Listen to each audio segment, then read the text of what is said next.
taught architecture, math, astronomy, and early sciences to help humankind come out of the Dark Ages and enter civilization.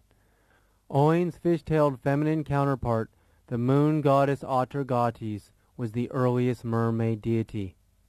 She was the predecessor of the Greek love goddess Aphrodite, and water was their primordial element.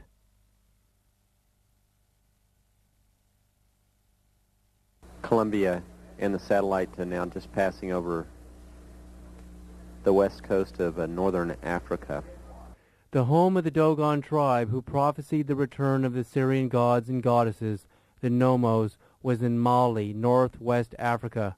Was it a coincidence that the shuttle was passing directly over northwest Africa when God caused the great flood in the time of Noah and warned him of the flood well in advance of its arrival?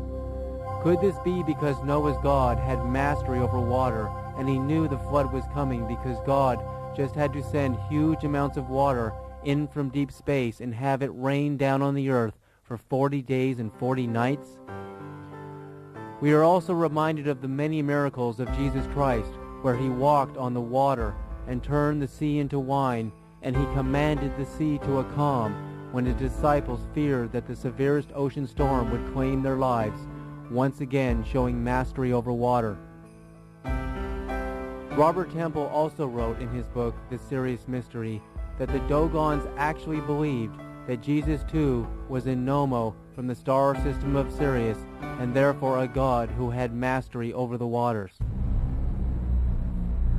The great masters of water could also direct and send giant balls of water down onto our Earth's atmosphere, guiding them around satellites and the shuttle to prevent collisions, and the water would eventually transform under solar radiation into hydrogen and oxygen, and the oxygen would transmutate into ozone, yet another benevolent act by the ancient goddesses and gods to help heal our failing ozone layer.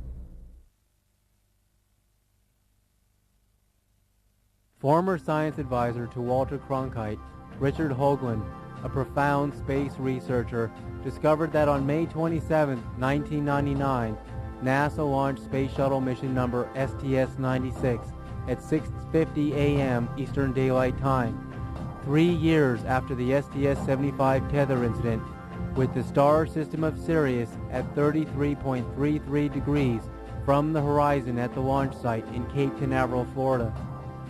But why was Sirius at precisely 33.33 degrees during this launch, the highest symbol of enlightenment in Masonic wisdom?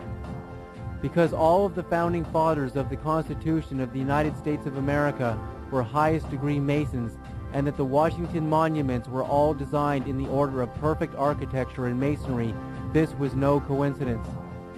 Even the United States $1 bill, seen with the pyramid with an eye hovering above it, was a symbol used by the ancient Egyptians for their chief god, Osiris, the husband to Isis, the gods of the Sirius star system.